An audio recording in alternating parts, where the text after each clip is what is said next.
తెలంగాణలో జోరుగా నామినేషన్ల ప్రక్రియ కొనసాగుతోంది. నేటితో తొలి విడత గ్రామ పంచాయతీ ఎన్నికల నామినేషన్ల దాఖలు ప్రక్రియ ముగుస్తుంది. దీంతో అభ్యర్థులు భారీగా నామినేషన్లు దాఖలు చేయనున్నారు. ఇప్పటివరకు సర్పంచ్ పదవులకు 8,198 నామినేషన్లు దాఖలు కాగా వార్డులకు 11,502 నామినేషన్లు దాఖలయ్యాయి. రేపు నామినేషన్ల పరిశీలనకు అధికార యంత్రాంగం ద్వారా పగడ్బందీ ఏర్పాట్లు చేసింది. నామినేషన్ల స్క్రూటినీ పూర్తయ్యాక చెల్లుబాటయ్యే అభ్యర్థుల జాబితా రూపొందిస్తారు. తిరస్కరణ నామినేషన్లపై అప్పీల్ చేసుకునే అవకాశం కూడా కల్పించారు.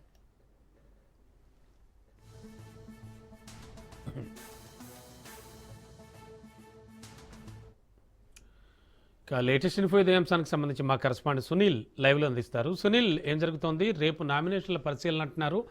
ఇవాళతో తొలి విడత నామినేషన్ల దాఖలుకి చివరి రోజు అంటున్నారు.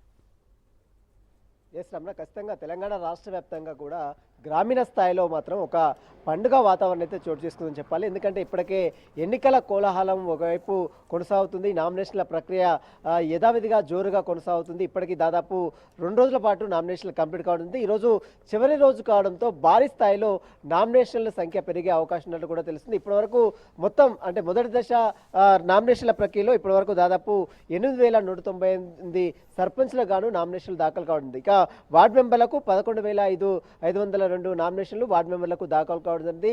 అత్యధికంగా నల్గొండ జిల్లాలో అత్యధికంగా 974 నామినేషన్లు దాఖలైతే అందులో వార్డు మెంబర్లు 974 అయితే అందులో సర్పంచ్లు దాదాపు 796 నామినేషన్లు ఒక నల్గొండ జిల్లాలోనే అత్యధిక స్థాయిలో నమోదు కావడం. దీంతో పాటు ములుగు జిల్లాలో కేవలం 63 సర్పంచ్లకు నామినేషన్లు దాఖలు కావడం. మరోవైపు వార్డు మెంబర్లకు 93 మాత్రమే ములుగు జిల్లాలో తక్కువగా ములుగు జిల్లాలో నామినేషన్లు దాఖలు కావడం. అయితే నిన్నటి వరకు కోర్టులో కొంత ఇబ్బందులు తలెత్తినటువంటి నేపథ్యంలో కోర్టు చాలా క్లియర్గా చెప్పింది, ఈ సమయంలో తాము జోక్యం చేసుకోలేము, హైకోర్టు స్టే ఇవ్వలేమంటూ కూడా హైకోర్టు నిన్న chief justice Aparesh Kumar bench కావచ్చు, మాధవిలత బెంచ్ కావచ్చు, ఇద్దరు బెంచ్లు కూడా నిన్న స్టే ఇవ్వలేమని కరాఖండిగా చెప్పడంతో ఈరోజు నామినేషన్ల ప్రక్రియ జోరు అందుకునే అవకాశం కూడా కనపడుతుంది చెప్పవచ్చు.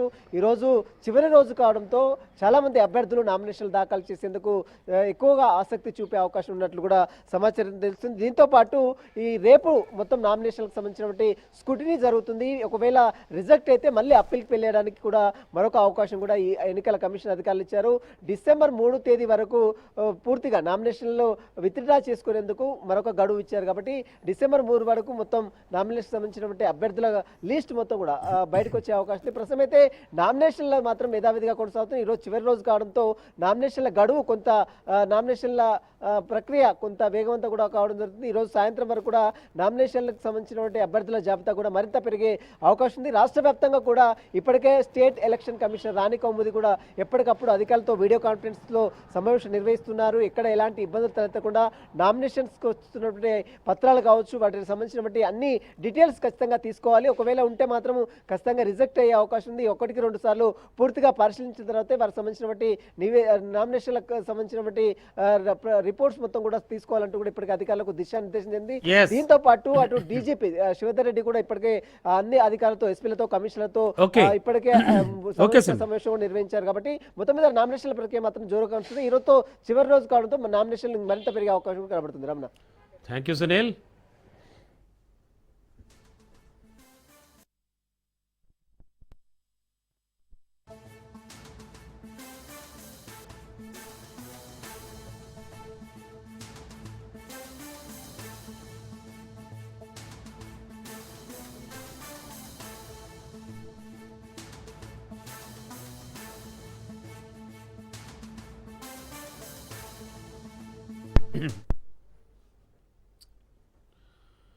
ఎస్, బ్రేకింగ్లో చూస్తున్నాం. సోషల్ మీడియా వరల్డ్లో తమను తాము ఫేమస్ చేసుకోవడానికి రీల్స్, వీడియోలు చేస్తూ తమ ప్రాణాలను పణంగా పెట్టే స్థాయిలో ప్రజలకు అలవాటైపోయింది. ముఖ్యంగా యువతలో ఈ క్రేజ్ ఎక్కువగా ఉంది.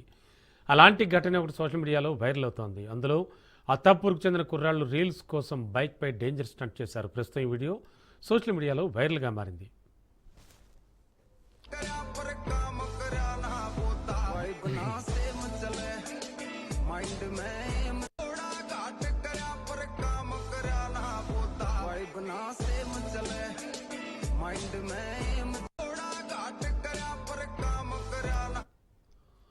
బ్రేకింగ్లో చూస్తున్నాం. సోషల్ మీడియా ప్రపంచంలో తమను తాము ఫేమస్ చేసుకోవడానికి రీల్స్, వీడియోలు చేస్తూ తమ ప్రాణాలను పణంగా పెట్టే స్థాయిలో ప్రజలకు అలవాటైపోయింది. ముఖ్యంగా యువత ఖచ్చితంగా ఇలాంటి డేంజరస్ స్టంట్స్ చేస్తూ కూడా వార్తల్లో నిలుస్తున్నారు. అలాంటి ఘటనే ఇప్పుడు సోషల్ మీడియాలో వైరల్ అవుతోంది. అత్తాపూర్ కుర్రాళ్ళు రీల్స్ కోసం బైక్పై డేంజర్ స్టంట్ చేశారు. ప్రస్తుతం ఈ వీడియో సోషల్ మీడియాలో వైరల్గా మారింది. ఇదే అంశానికి సంబంధించి మరింత అదనపు సమాచారం మా కరెస్పాండెంట్ పవన్ అందిస్తారు. పవన్, ఆల్రెడీ మీరు పంపిన వీడియో చూస్తుంటే కనుక నాకు ఒక Hindi movie and dubbed into course తెలుగులో ఒక మూవీలో ఒక హీరో చేస్తాడు ఇలాగా. సో ఇలాంటి స్టంట్స్ చేయడం చాలా అత్యంత ప్రమాదకరం. ఇదైతే వైరల్ అవుతుంది సరే, ఏమైనా అంటే పోలీసులు చర్య తీసుకునే ఛాన్స్ ఉందా అండ్ ఏం జరుగుతోంది అసలు? అయితే ఈ యొక్క రీల్స్ పిచ్ లో బైక్లపై యువకులు ప్రమాదకరమైన స్టంట్స్ చేస్తున్నారు. అయితే దీనికి సంబంధించి గతంలో కూడా చాలా సార్లు పోలీసులు కేసులు కూడా నమోదు చేశారు, వారిపైన చర్యలు కూడా తీసుకున్నారు. మరోవైపు చూస్తే తాజాగా అత్తాపూరు సంబంధించిన సమీపంలో బైక్ పై ఒక ప్రమాదకరంగా స్టెంట్ ఒక యువకులు కూడా చేస్తున్నారు. ఒక స్టెంట్ చేసి ఒక ఇన్స్టాగ్రామ్ లో పెట్టి మరి ఒక్కసారిగా ఫేమస్ కావాలని చెప్పి కూడా చూస్తున్న పరిస్థితి కూడా చూస్తాము. అయితే ఇలాంటి స్టంట్ చేస్తే మాత్రము ప్రమాద కారణంగా తెలుస్తుంది. ఎందుకంటే ప్రాణాలు కోల్పోయే అవకాశం కూడా ఉంటుంది. ఎందుకంటే చాలా సార్లు కూడా ఇలాంటి బైక్ల పైన కూడా ప్రమాదకరంగా యొక్క స్టంట్స్ చేసి చనిపోయిన వారి యొక్క సంఘటనలు కూడా మనం చూసాము గతంలో.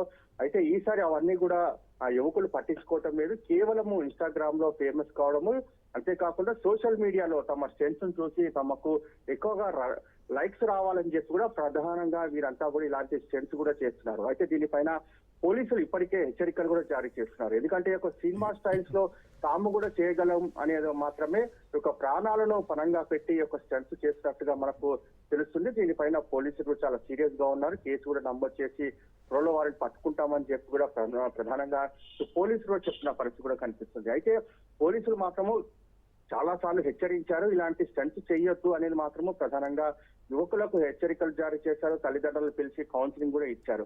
కానీ యువకులు మాత్రం యొక్క పరిస్థితి మారడం లేదు.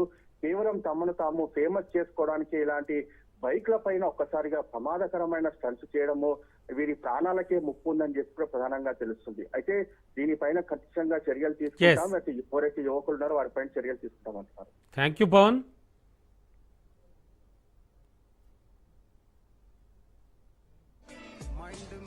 ఆ మహోజ్వల ఘట్టానికి 16 ఏళ్లు. ప్రత్యేక తెలంగాణ ఉద్యమంలో ఆ దృశ్యం అపూర్వం. ఆ పోరాటం భావితరాలకు సందేశం. నాడు నేడు తెలంగాణోడి తెగువకు ఓ సజీవ సాక్ష్యం. అందుకే ప్రత్యేక రాష్ట్ర సాధన చరిత్రలో మైలురాయిగా నిలిచిపోయింది. తెలంగాణ ఉద్యమ దిశను మార్చేసింది. ఓ బక్క పలచని మనిషి దీక్ష దేశ రాజధాని ఢిల్లీనే షేక్ చేసింది. కేంద్ర ప్రభుత్వం కదిలొచ్చేలా చేసింది. తెలంగాణ ఉద్యమ స్థాయిని, తీవ్రతను నలుదిక్కులా చాటింది. అదే దీక్షా దివస్. తెలంగాణ వచ్చుడు, కేసీఆర్ చచ్చుడు అనే నినాదంతో సాగిన కేసీఆర్ నిరాహార దీక్ష ప్రత్యేక రాష్ట్ర పోరాటాన్ని తీవ్రతరం చేసింది. తెలంగాణ ఉద్యమ జ్వాలను యావత్ ప్రపంచానికి పరిచయం చేసింది. ఆ ఉద్యమమే ప్రత్యేక తెలంగాణ రాష్ట్ర సాధనకు బాటలు వేసింది.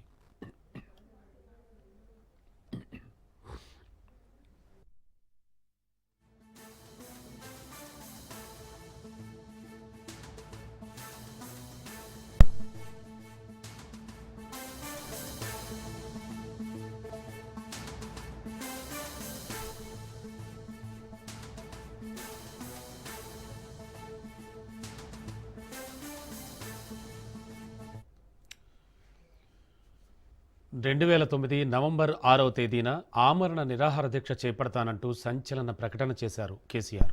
గులాబీ దళపతి ప్రకటన నాటి పాలకుల గుండెల్లో ప్రకంపనలు పుట్టించింది. చెప్పినట్టుగానే నిరాహార దీక్ష కోసం వ్యూహరచన చేశారు. 2009 నవంబర్ 26వ తేదీన తీగల గుట్టపల్లిలోని ఉత్తర తెలంగాణ భవన్కు చేరుకున్నారు కేసీఆర్. ఆ సమయంలో ఆయన అడ్డుకోవడానికి నాటి కాంగ్రెస్ ప్రభుత్వం శత విధాలుగా ప్రయత్నించింది. 144 సెక్షన్ విధించి ఉక్కుపాదం మోపింది.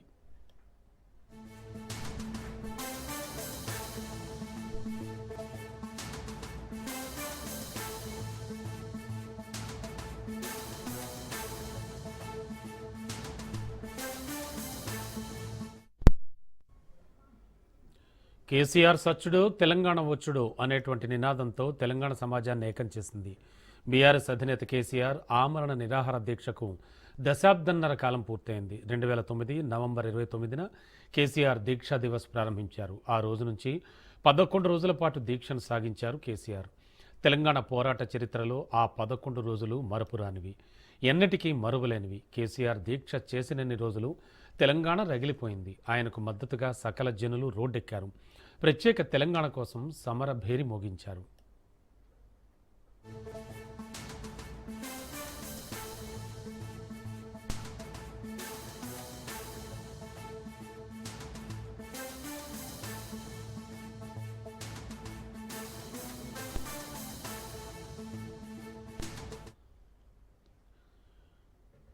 తెలంగాణ రాష్ట్రం కోసం కేసీఆర్, కేసీఆర్ కోసం తెలంగాణ జనం అన్నట్టుగా సాగింది దీక్షా దివస్.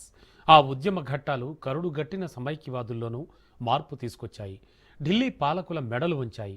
బండెనక బండి కట్టినట్టు గులాబీ దండు వెనక ఉప్పెనై కదిలింది తెలంగాణ సమాజం.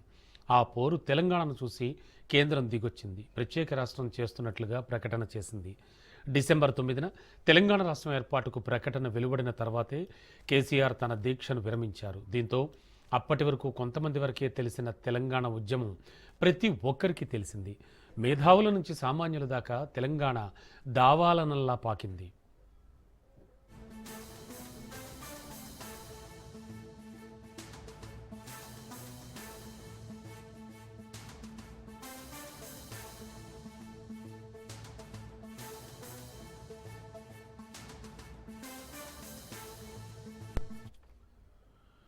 నాడు ఉమ్మడి ఆంధ్రప్రదేశ్లో తెలంగాణ కోసం అనేక ఉద్యమాలు జరిగాయి.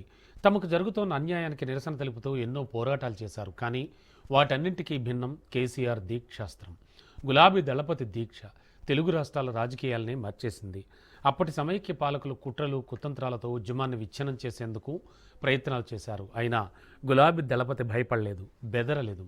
మొక్కవోని దీక్షతో తెలంగాణ ఉద్యమాన్ని ముందుకు నడిపించారు. ప్రత్యేక రాష్ట్ర సాధనే ధ్యేయంగా అడుగులు వేశారు. ఆయనతో పాటు సకల జనుల్ని తెలంగాణ కోసం గొంతెత్తేలా చేశారు. నీళ్లు, నిధులు, నియామకాల ట్యాగ్లైన్తో తెలంగాణ ఉద్యమ దశ దిశను మార్చేశారు. పదునైన ప్రసంగాలతో మలిదశ తెలంగాణ ఉద్యమానికి తెరలేపారు కేసీఆర్.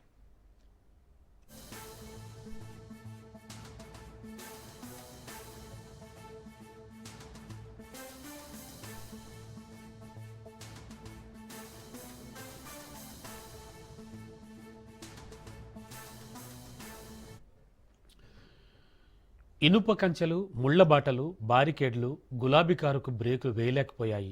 పోలీసులు మోహరించినా, కేంద్ర బలగాలొచ్చినా నిరాహార దీక్షను సాగించడానికే కేసీఆర్ ముందుకు సాగారు. నవంబర్ 29న తెలంగాణ భవన్ నుంచి సిద్దిపేటకు బయలుదేరారు. కరీంనగర్ మానేరు బ్రిడ్జ్ వద్ద పోలీసు బలగాలు ఆయన వాహనాన్ని చుట్టుముట్టాయి. అయినా పట్టువదలని విక్రమార్కుల్లా రోడ్డు మీదే ధర్నా చేశారు కేసీఆర్. దీంతో పోలీసులు ఆయన్ను ఖమ్మం జైలుకు తరలించారు. ఆ జైల్లోనే ఆమరణ నిరాహార దీక్షను కొనసాగించారు కేసీఆర్. గులాబీ బాస్ అరెస్ట్తో యావత్ తెలంగాణ అట్టుడికిపోయింది. కేసీఆర్ అరెస్టు వార్తతో యువకుడు శ్రీకాంతాచారి ఆత్మాహుతి చేసుకుని తెలంగాణ కోసం ప్రాణత్యాగం చేశారు. ఉస్మానియా, కాకతీయ యూనివర్సిటీలు అగ్నిగుండాలై భగ్గుమన్నాయి. బంద్లు, నిరసనలు, ధర్నాలతో 10 జిల్లాల తెలంగాణ హోరెత్తింది.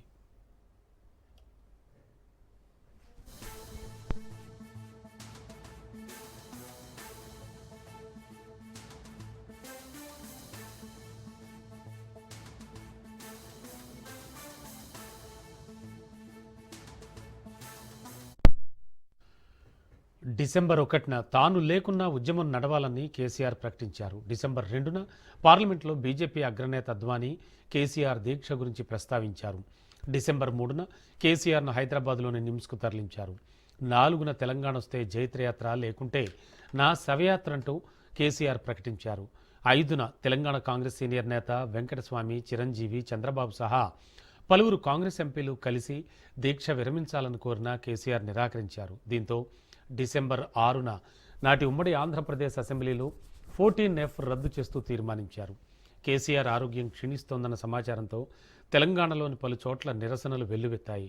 బంద్లు జరిగాయి. ఎటు చూసినా జై తెలంగాణ నినాదమే వినిపించింది. వరుస బంద్లతో బస్సులు, రైళ్లు స్తంభించిపోయాయి. లాయర్లు, ఇంజనీర్లు, మేధావులు, రాజకీయ నాయకులు, ఉపాధ్యాయులు, విద్యార్థులు ఇలా 4.5 కోట్ల మంది ఒక్కటయ్యారు.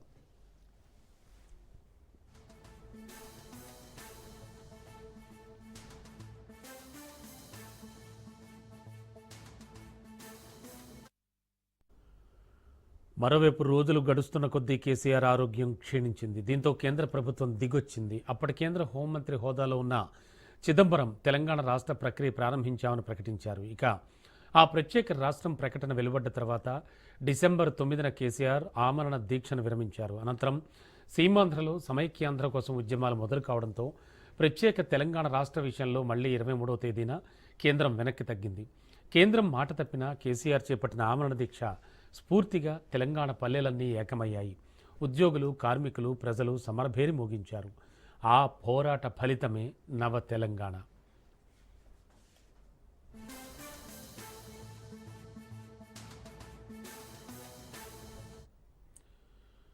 కశ్మీర్ నుంచి కన్యాకుమారి వరకు ప్రజలంతా తెలంగాణకు చేకూట్టారు. దేశ రాజకీయ వ్యవస్థను ఒప్పించి మెప్పించి కులాలకు మతాలకు అతీతంగా అందరినీ కలిపి తెలంగాణ తీసుకొచ్చారు కేసీఆర్.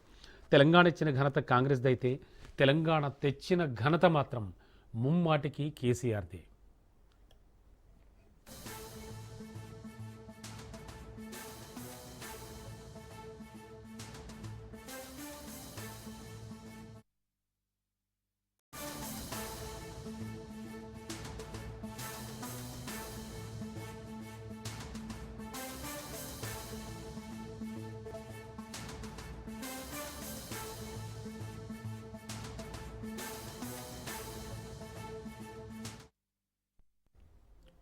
బ్రేకింగ్లో చూస్తున్నాం. కర్నూలు జిల్లాలో పెను ప్రమాదం తప్పింది. కర్ణాటక బస్సు స్టీరింగ్ విరిగి పొలాల్లోకి దూసుకెళ్లింది. డ్రైవర్ చేకచక్యంతో ప్రమాదం తప్పింది.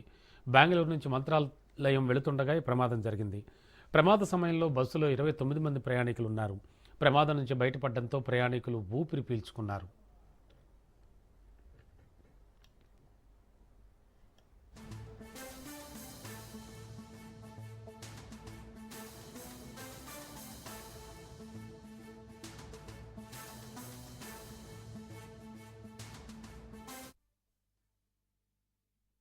ఈరోజు ఉదయం 5:30 గంటల సమయంలో కర్ణాటక ఆర్టీసీ సంబంధించిన బస్సు KA40F0834 అనే బస్సు బెంగళూరు నుంచి మంత్రాలయం వెళ్తూ ఉండగా రాతన గ్రామము తుగ్గలి మండలం అనే గ్రామం దగ్గరికి వచ్చేసరికి బస్సు రోడ్డు సైడ్న ఉరిగి పడిపోయి ఉన్నది. దీన్ని విచారం చేస్తే ఈ బస్సు బెంగళూరు టు మంత్రాలయం వెళ్తుండగా ఈ బస్సులో మొత్తం 29 మంది ప్యాసింజర్లు ప్రయాణం చేస్తున్నారు. దాంట్లో దేవుని దయ వల్ల ఈ బస్సు ప్రమాదం జరిగిన తర్వాత ఎవరికి కూడా ఎటువంటి పెద్ద మేజర్ ఇంజరీస్ ఏం లేవు. ఇద్దరికి మాత్రము చాలా స్వల్ప గాయాలైనాయి. వాళ్ళని కూడా ఇమీడియట్గా మాకు ఈ విషయం తెలిసిన వెంటనే మా తుగ్గలేసే బాల నరసింహులు మేము ఇమీడియట్గా స్పాట్కి వచ్చి ఆ ఇద్దరిని కూడా మా వెహికల్ అరేంజ్ చేసి హాస్పిటల్లో షిఫ్ట్ చేయడం జరిగింది. వాళ్ళు ఇప్పుడు ఎటువంటి వాళ్ళకు యాక్చువల్గా కంప్లైంట్ ఇవ్వండి అంటే కూడా వాళ్ళు కంప్లైంట్ ఇచ్చే స్థాయిలో లేరు. మాకు కంప్లైంట్ ఏం వద్దండి, మాకేం గాయాలు లేవంటున్నారు. కానీ మైనర్ ఇంజరీస్ కాబట్టి ఎందుకైనా మంచి అని చెప్పి కంప్లైంట్ తీసుకుంటున్నాం. కేసు కూడా రిజిస్టర్ చేస్తున్నాం. దీంట్లో కేసు విచారణలో ఏదైతే వెళ్తే దాని ప్రకారం ఫాలో అవుతాం. కర్నూలు జిల్లాలో పెను ప్రమాదం తప్పింది. కర్ణాటక బస్సు స్టీరింగ్ విరిగి పొలాల్లోకి దూసుకెళ్లింది. అయితే డ్రైవర్ అత్యంత చాకచక్యంతో వ్యవహరించడంతో ప్రమాదం తప్పినట్టయింది. లేటెస్ట్ ఇన్ఫో అందించడానికి మా కరెస్పాండెంట్ మధు సిద్ధంగా ఉన్నారు. మధు, ఆల్రెడీ ఒక ప్రమాదం తర్వాత మరో ప్రమాదం అంటే కర్నూలు జిల్లాకి ఏమైంది? అసలు ఓవరాల్గా చూస్తే కనుక ఇప్పుడు కర్ణాటక బస్సు స్టీరింగ్ ఆల్రెడీ మీరు పంపిన విజువల్స్లో చూస్తే చాలా భీతావహంగా ఉన్నాయి. బస్సు పూర్తి స్థాయిలో పడిపోయింది. ఎవరికైనా ప్రమాదం జరిగిందా? ఏమంటారు? అసలు ఏం జరిగింది? కర్నూలులో పెను ప్రమాదం తప్పిందని చెప్పవచ్చు. కర్ణాటక ఆర్టీసీకి చెందిన ఒక బస్సు బెంగళూరు నుంచి మంత్రాలయం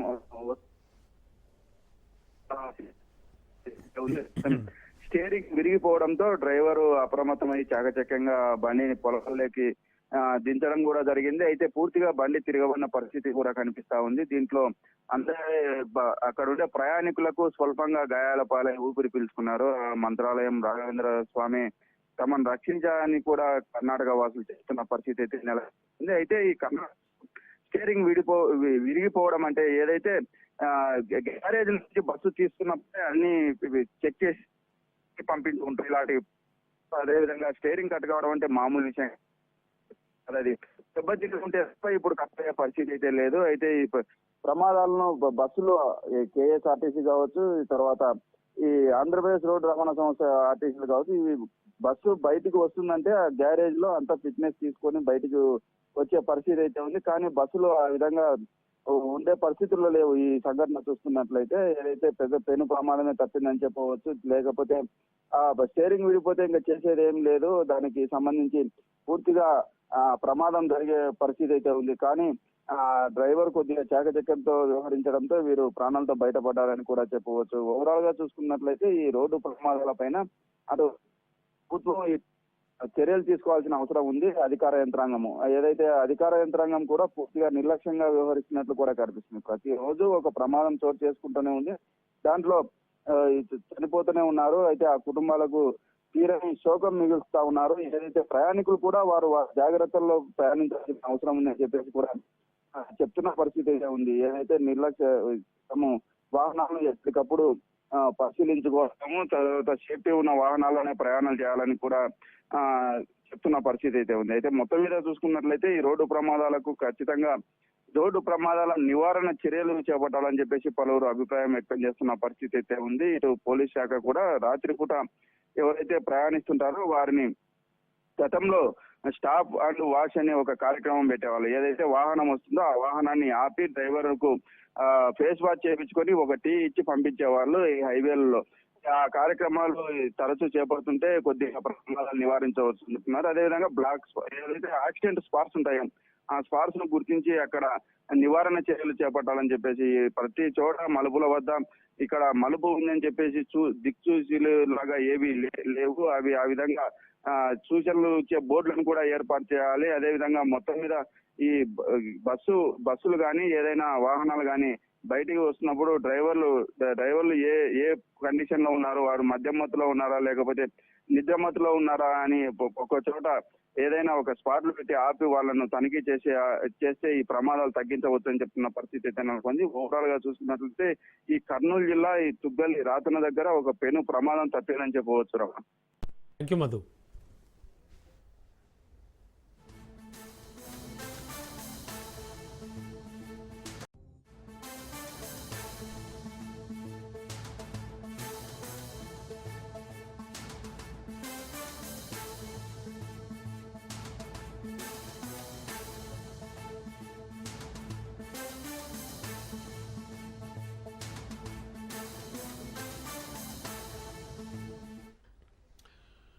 నెల్లూరు జిల్లాలో అకస్మాత్తుగా జరిగిన పోలీసు కాల్పులు కలకలం రేపై బ్రేకింగ్లో చూస్తున్నాం. జిల్లాలోని కోవూరు సమీపంలో ఉన్న షుగర్ ఫ్యాక్టరీ వద్ద ఈ ఆందోళనకర సంఘటన చోటు చేసుకుంది. పోలీసులు అకస్మాత్తుగా కాల్పులు జరపడంతో జిల్లా వ్యాప్తంగా చర్చనీయాంశమైంది. అయితే కొందరు దుండగులను పట్టుకునే క్రమంలో ఈ కాల్పులు జరిపారు. ఈ ఘటనలో ఓ నిందితుడితో పాటు ఓ పోలీస్ కానిస్టేబుల్ కూడా గాయపడ్డాడు. ప్రజా నాట్య మండలి సభ్యుడు పెంచలయ్యను గంజాయి బ్యాచ్ దారుణ హత్య చేసింది. గంజాయి అమ్మకాలను అడ్డుకున్నందుకే ఈ హత్యకు పాల్పడ్డట్టుగా అధికారులు తెలిపారు. నిందితులు పరారయ్యే క్రమంలో కోవూరులోని షుగర్ ఫ్యాక్టరీ వద్ద దాక్కున్నట్టు పోలీసులకు విశ్వసనీయ సమాచారం అందింది. సమాచారం అందుకున్న వెంటనే ప్రత్యేక టీంగా పోలీసులు కోవూరు షుగర్ ఫ్యాక్టరీ వద్దకు చేరుకున్నారు.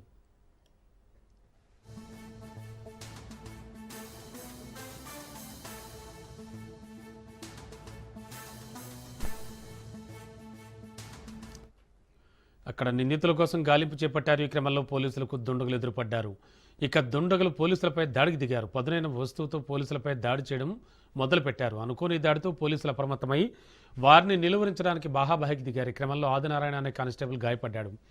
కానిస్టేబుల్ గాయపడ్డంతో ఆత్మరక్షణ కోసం పోలీసులు తుపాకులకు పని చెప్పారు. దుండగులపై కాల్పులు ప్రారంభించారు. పోలీసుల కాల్పుల్లో జేమ్స్ అనే దుండగుడు కాలికి గాయమైంది. పోలీసు తుపాకుల దాడిలో బెంబేలెత్తిపోయిన ఇతర దుండగులు అక్కడి నుంచి పరారయ్యారు.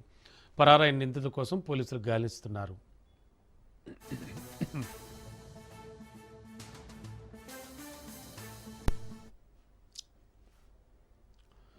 నెల్లూరు జిల్లాలో అకస్మాత్తుగా జరిగిన పోలీస్ కాల్పులు కలకలం రేపాయని చెప్పొచ్చు. మరింత అదనపు సమాచారం అందించడానికి మా కరెస్పాండెంట్ చరిత్ కుమార్ సిద్ధంగా ఉన్నాడు. చరిత్, యాక్చువల్గా ఏం జరిగింది? మొత్తం మీరు పంపిన విజువల్స్ చూస్తే అలాగే ఈ ఘటన నేను ప్రజెంట్ చేస్తుంటే ఒక సినీ పక్కీలో ఏదో జరిగినట్టుగా అనిపిస్తోంది. యాక్చువల్లీ ఎంతమంది గాయపడ్డారు? దుండగులు దొరికారా అసలు? Thank you Ramana. ఏదైతే నిన్న గంజాయి బ్యాచ్ రెచ్చిపోయింది నెల్లూరు కల్లూరుపల్లి హౌసింగ్ బోర్డు కాలనీలో. ఏదైతే గంజాయి ఆ విక్రయాన్ని నియంత్రిస్తూ అక్కడ ప్రజలను చైతన్యపరుస్తున్నటువంటి సిపిఎం నేత ప్రజానాట్య మండలి సభ్యులు పెంచలయ్యపై అయితే మాత్రం అత్యంత కిరాతకంగా 9 నుంచి 10 మంది దాకా వ్యక్తులు ముఖాలకు మాస్కులు వేసుకుని ఆయన ద్విచక్ర వాహనంపై వస్తుంటే కత్తులతో దాడి చేశారు. ఈ దాడిలో గాయపడినటువంటి పెంచలయ్య ప్రభుత్వ వైద్యశాలలో చికిత్స పొందుతూ కూడా మృతి చెందినటువంటి పరిస్థితి ఉందని చెప్పాలి. అయితే ఇక్కడ ప్రధానంగా పెంచలయ్య మృతి చెందిన తర్వాత పోలీసులు అలర్ట్ అయ్యారు. పోలీసులు ఎవరైతే ఈ గంజాయి బ్యాచ్ ఎక్కడుందంటూ కూడా ఎంక్వైరీ చేసిన పరిస్థితి ఉందని చెప్పాలి. రాత్రంతా కూడా ఈ యొక్క గంజాయి బ్యాచ్ సమాచారాన్ని అందుకునేందుకైతే మాత్రం పోలీసులు బృందాలుగా విడిపోయి కొంత టెక్నికల్ టీమును కూడా వినియోగించిన పరిస్థితి. కోవూరు షుగర్ ఫ్యాక్టరీలో తలదాచుకున్నట్లు కూడా సమాచారం అందడంతో పోలీసులు వాళ్ళని రౌండ్ అప్ చేశారు. ఈ రౌండ్ అప్ చేసినటువంటి క్రమంలో ఏదైతే పోలీసులు దగ్గరకు వస్తున్నటువంటి క్రమంలో ఆత్మరక్షణ వాళ్ళని రక్షించుకునేందుకు కత్తితో అయితే మాత్రం కానిస్టేబుల్ ఆదినారాయణపై అయితే మాత్రం కత్తితో దాడి చేసిన పరిస్థితి. అప్రమత్తమైనటువంటి పోలీసులు ఆత్మరక్షణ కోసం ఫైర్ ఓపెన్ చేశారు. ఈ ఫైర్ ఓపెన్ చేసినటువంటి క్రమంలో ఎవరైతే జేమ్స్ ఆదినారాయణపై కత్తితో దాడి చేసినటువంటి జేమ్స్ ఉన్నాడో జేమ్స్ మోకాలి కిందకైతే మాత్రం గాయమైనటువంటి పరిస్థితి. ఇక్కడ జేమ్స్ కి గాయం అవడము, కొంత ఆదినారాయణకి కత్తితో గాయం అవడంతో పోలీసులు ఈ పరిణామాన్ని గమనిస్తున్న ప్రయాణంలో మిగతా ఎవరైతే 9 నిందితులు ఉన్నారో వాళ్ళ నిందితులు కూడా పరారైనట్టు కూడా మనకు పోలీసులు సమాచారం అయితే ఇస్తున్న పరిస్థితి చెప్పాలి. అయితే ఇక్కడ కొంత అనుమానాస్పద పరిస్థితులు అయితే నెలకొన్నాయి. అయితే ఇక్కడ ఫైర్ ఓపెన్ చేసినటువంటి నేపథ్యము, అక్కడ నిందితులు దాక్కున్నటువంటి పరిస్థితి. అయితే ఇక్కడ ఏదైతే కానిస్టేబుల్ పై దాడి వీటన్నిటిపై అయితే మాత్రం పలు అనుమానాలు రేకెత్తున్నటువంటి నేపథ్యం ఉన్నప్పటికీ అయితే ఇక్కడ ప్రధానంగా మనం ఒక అంశాన్ని గమనించాలి. ఏదైతే మాజీ మంత్రి, గత ప్రభుత్వంలో మాజీ మంత్రిగా ఉన్నటువంటి ఒక కీలకమైనటువంటి నేత, ప్రధాన అనుచరురాలుగా ఉన్నటువంటి కామాక్షి ఇక్కడ గంజాయి విక్రయిస్తుంది. ఆవిడ బోడిగోడు తోటలో గతంలో ఇక్కడ గంజాయి విక్రయించేది. అక్కడ ఏదైతే ల్యాండ్ అక్వైజేషన్ జరగడము, అక్కడ రోడ్డు వైండింగ్ లో ఆమె అక్కడ నివాసాన్ని కోల్పోయింది. తర్వాత ఆమె యొక్క స్థావరాన్ని కల్లూరుపల్లి హౌసింగ్ బోర్డుకు మార్చింది. అక్కడ గంజాయి విక్రయాన్ని స్థానికంగా ఉన్నటువంటి ప్రజలందరూ కూడా వ్యతిరేకించారు. ఇక్కడ గంజాయి విక్రయాన్ని చేసేదానికి లేదంటూ కూడా వాళ్ళు తీర్మానం చేస్తున్న పరిస్థితి చెప్పాలి. ఈ నేపథ్యంలో అక్కడ పెంచలయ్య ప్రజలను చైతన్యపరుస్తూ ఇక్కడ ఉన్నటువంటి యువత పెడదోవ పడతారంటూ కూడా ప్రజలను చైతన్యపరుస్తూ నిత్యం ప్రజలతో మమేకమవుతూ ఈ యొక్క గంజాయి బ్యాచ్ యొక్క ఆగడాలను అడ్డుకుంటుండే నేపథ్యంలో కామాక్షికి సంబంధించినటువంటి బ్యాచ్ ఎవరైతే గంజాయి సేవించేటువంటి వాళ్ళు ఉన్నారో ఈ గంజాయి బ్యాచ్ ఈరోజు నిన్న సాయంత్రం పెంచలేపై దాడి చేసింది. అయితే ఈ దాడి చేసినటువంటి ఘటనలో పెంచలే మృతి చెందడము, అయితే ఈ కామాక్షి ఇక్కడ గంజాయి అమ్ముతున్నట్టు కూడా అనేక సార్లు పోలీసులకు ఫిర్యాదు అన్నప్పటికీ కూడా పోలీసులు కొంత దానిపై దృష్టి సారించడంలో మాత్రం కొంత లోపం ఉందనే చెప్పాలి. ఈ లోపం ఈ రోజు ఒక నిండు ప్రాణం బలినటువంటి పరిస్థితి ఉందని చెప్పాలి. ఖచ్చితంగా కూడా ఈ గంజాయి బ్యాచ్ అనేది నెల్లూరులో అత్యంత విత్తలివిడిగా కూడా రెచ్చిపోతున్న పరిస్థితులు ఉన్నాయి. ఈ యొక్క నేపథ్యంలో ఇప్పటికైనా సరే ఇలాంటి అఘాయిత్యాలని, ఇలాంటి యువత పడేటువంటి ఇలాంటి ఘటనల్ని నివారించాలంటే మాత్రం పోలీసులు ఈ గంజాయి బ్యాచ్లపై ఈ యొక్క ఉక్కుపాలం మోపాల్సిన పరిస్థితి ఉంది. Ramana, thank you Zareed.